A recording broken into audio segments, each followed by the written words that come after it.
Hi, my name is Leanne Brown, and my thematic unit is on insects. I chose kindergarten because that's the grade that I hope to teach, and I chose the Science Peak 10A, which involves sorting plants and animals into groups based on their physical characteristics. The Math Peak 1A and B, and that uses one-to-one correspondence, and it involves grouping concrete objects into quantities based on both written numbers and numerical numbers. And then the language arts peak 15, which involves writing an expository text. And my unit ends with the students writing a little flip book in which they will have a picture of the insects and they'll talk about something interesting they learned on the insects. So they're using their writing skills and using their science skills all in one thing together. The next thing on my list is my materials list, and I just did it by teacher and by students. There'll be several things that they need for this, including magnifying glasses, a flashcard, baby food jars, things like that. Our unit will open with a story about insects and then a nature walk.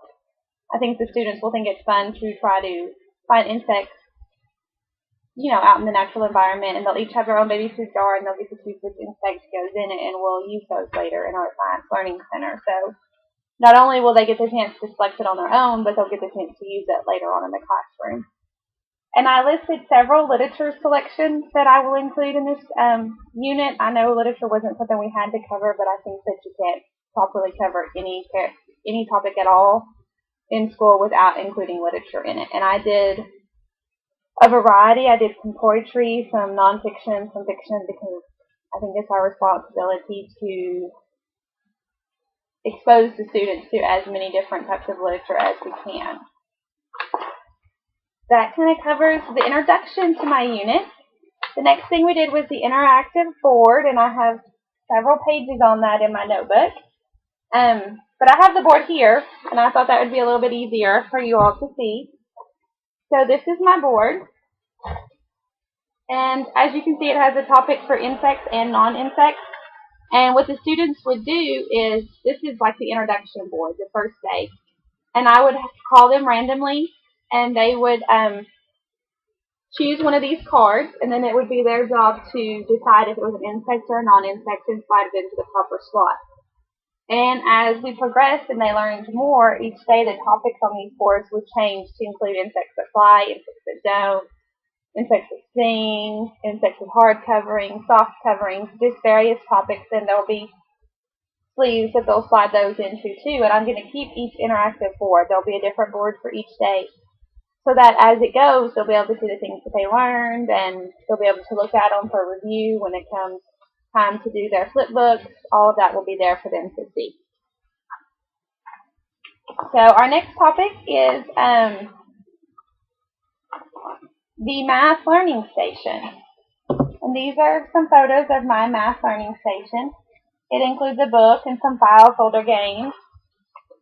The materials needed were rulers, pencils, a box of insects, dry erase markers, things like that.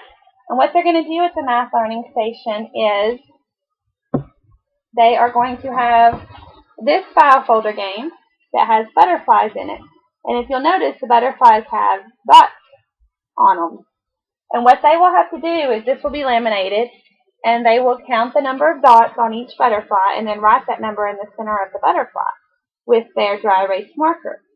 And then in the middle it says more, same, or less. And they will have to decide if the butterfly on the left is more, the same, or less than the butterfly on the right, and circle the right answer there in the middle. And then they'll call me over and I'll check that. The second activity is the file folder game that has the shapes with numbers on them. And you'll see the numbers are written in numerical and written form. And what they will do is have to identify what that number is, and then they will take insects out of our insect box, which I have here for you to see. And it just has various insects. There's worms and ants and bees, all kinds of things in here. And these are just from the dollar store. And they'll have to group that many insects together, and they can choose whatever insects they want. It doesn't matter to me. and then I will come over and verify that they did get the right amount. And their last activity is to take a ruler and to measure these different worms, and there are several different colors of them, and they will decide first the length, and then they will have to put them in order from the smallest worm to the largest worm. And on the worksheet I did, I know you can't see it very well, but I labeled the worms. There's a blue one, a green one, a red one, yellow, pink, and purple. And I wrote the word in the color of what that is. So blue worm is written in blue to help them connect the written form of that color to the actual color. And so, they're getting their colors in there too and some spelling without even really realizing it.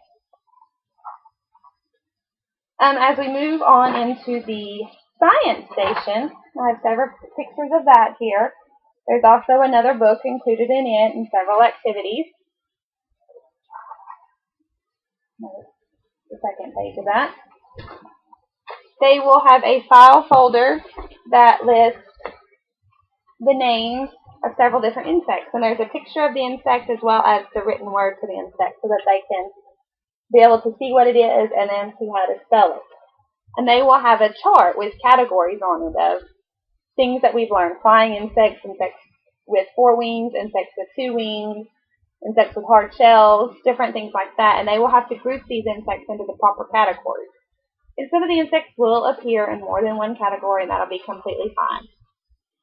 And then there is also an activity that they will find in this envelope here, which I have put a bug on the front of. And it has clues just written on little slips of paper, like this one says 6 legs, red with white spots. And they will have to take an insect out of the insect box and identify which insect this clue is talking about. So it's just kind of a little bit of a review of what we have covered. Then their final activity, they'll take the box that I showed in the picture here, and it has all the materials in it they'll need. There's one more picture of it for you guys to see. And it has their flip book, markers, crayons, scissors, all kinds of things like that, and they will actually create their flip book, which is what ends our unit, and it kind of just reviews they've learned everything that they were supposed to learn, and they will have to include one scientific fact about the insect, one environmental fact about the insect, and then one thing that they found interesting about the insect. And there are 5 slips. They'll choose 5 insects. Whichever 5 they choose is up to them, completely fine with me. Once all the books have been turned in, we will have a day that we present it to parents. I'm going to invite all the parents up to the classroom, and they will be able to see all the interactive boards we did, be able to view the learning stations that we worked at, and then the students will present their books. They'll read them out loud, and I have made little stickers that look like Newbery Prize stickers, something along those lines, and they'll each get a sticker on the front of their book like they're a little published author. And they'll always have that to remember what they learned and what they did and get to be proud of it forever. Anyway, that wraps up my unit, and I hope you guys found it interesting.